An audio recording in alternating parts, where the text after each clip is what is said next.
This is part one to the fuck happened to my cost of living in Australia that the government doesn't want you to know. Unlike what the government wants us to believe, which is inflation is caused by too much spending in the economy, right? You guys, the citizens of Australia, are spending way too much beyond the means, and therefore will hike up the interest rates to stop you guys from going out of control. Let's kick it off with the argument, inflation is causing the high cost of living. Electricity prices, gas prices, everything is going up because of inflation.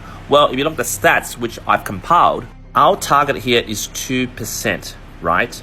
Right now, our inflation rate is at 3.4% at the moment. It's currently 3.6 because I did this table last week. Compared to the rest of the developed world, excluding UK, we're sort of doing okay, and we're sort of leaning towards the target rate for every country.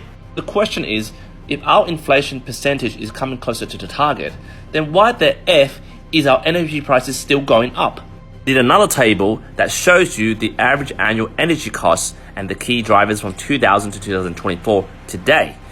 Why the F energy prices was from $800 a year for average household has turned into an average $2,300 per year. For me personally, with a bigger household, like maybe $4K a year in terms of energy prices. Don't say to me, Q, it's our government, it's the Labour government, it's the Liberal government. If you look at over here, I've tabulated how our electricity prices, our energy prices have increased successfully every year, with each government paying musical chairs. First was Liberal, then Labour, then Labour, Liberal, Labour. Whoever's in power at that period, questioned by the people, why is our cost of living going up? Why is our electricity prices going up every single year? They'll blame it on, COVID-19.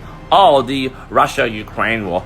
The ongoing geopolitical and supply chain issues. The Israel and Palestine thing we can't talk about. But the biggest wool over our eyes, something that happened many years ago in 2010, they don't want us to remember, instead focus on these external wars, is in 2010, the government decided to sell the energy sector to private companies. The privatization of the energy sector, which saw the biggest increase, 33.3% hike in energy prices, which was a catalyst for further increases every single year. You might be thinking, over dramatic Q, privatization, so what? Really, so what? Look at this table that I've tabulated for you. Look at the table above that I tabulated for you, and this is from their company website, so you can verify this yourself. Look at these 5 companies that control electricity in Australia. Besides AGL and Origin Energy, which is owned by Aussies, Energy Australia, Alinta Energy, and Simply Energy is 100% owned by the land out yonder, where the land down under owned by Hong Kong, 100% Energy Australia, Alinta Energy, 100% Hong Kong, my cousins, and Simply Energy, France. Bonjour, sucked in Aussies. Look at our natural gas. We have plenty of natural gas in Australia. Big country, a lot of supply of natural gas. Therefore, the gas prices should be low. But it's not, right? Look at your bill, it's not. Why? Look at the international ownership of all the 5 top major natural gas company suppliers. Woodside, 55% owned internationally. Chevron, 90% ownership. 90% ownership of ExxonMobil. Impex, more than 95%. Santos, 45%. Who owns them? Uncle Sam. The Japs, Asians, Uncle Sam. Next thing that you'll be thinking is like, Q, so what? Like, bro, just relax. Like, so what? Okay, let me show you something, all right? Say these poker chips over here are like the limited resources we have in Australia.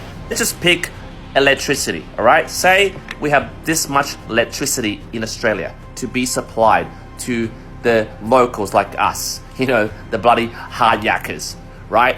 So, for example, we have this much electricity. Do you think the people who have ownership over the generation of these green chips to say will think about your welfare or engage in profit maximization strategy? Because of foreign influence, foreign shareholders, Uncle Sam's, Asians, Hong Kong, France, might have less direct interest in your bloody cost of living concerns. Based on my analysis, this leads towards prioritizing profits over local affordability. You think Chow Tai Fook, who owns Alinta Energy 100% shareholdership, gives a fuck about you when it comes to pricing electricity for your bloody bills? Okay, instead of electricity, let's look at another resource that we have, natural gas. Let's look at this. Remember I said to you, these Australian companies that supply gas to us public are owned by, more than about 80% of them are owned by international ownership. When it comes to selling these, gas units, going back to profit maximization, if you were the international owner of these 5 companies, would you care about the Australian public? For example, to sell 1 chip of gas to a local Australia is $1. But because of the Ukraine and the Russian war and the supply chain disruption of gas to the European countries, Europe is like, hey, we'll give you $100 for 1 chip of gas. Do you think from the point of view of these companies that are not owned by Australia, they'll care about the locals? No, they'll try to sell like a majority of this stuff for profit because this per chip is getting more money. And therefore, they'll give you fucking scraps over here, right? Because it's cheap. Oh, we've got to do it anyway because the government requires us to do it. We'll do the bare minimum.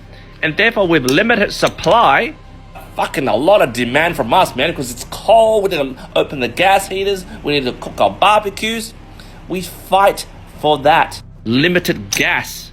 And therefore, prices, they bid, and they go to a higher point that you are willing to pay for it because there's limited resources over here. It's not because it's limited because we don't have a lot of gas in Australia. It's because we are diverting all this shit exports overseas. When the government goes, oh, energy prices are going up because of inflation. Stop that vague shit. You guys did this. Energy inflation in Australia is caused by high export prices, which means foreign ownership who don't give a fuck about the local living cost crisis for profit maximization. Every month they're signing off to export all this stuff which should be available to the public at a lower cost, but no, because caring about the cost of living for us cunts over here is a low priority. It doesn't make profit. And on top of that, thank you Australian government for giving us $324 billion of tax credits for us to screw over your people. If you like this video, follow for part 2 to the series, The Fuck Happened to My Cost of Living. Jump in the comments, let me know what you think.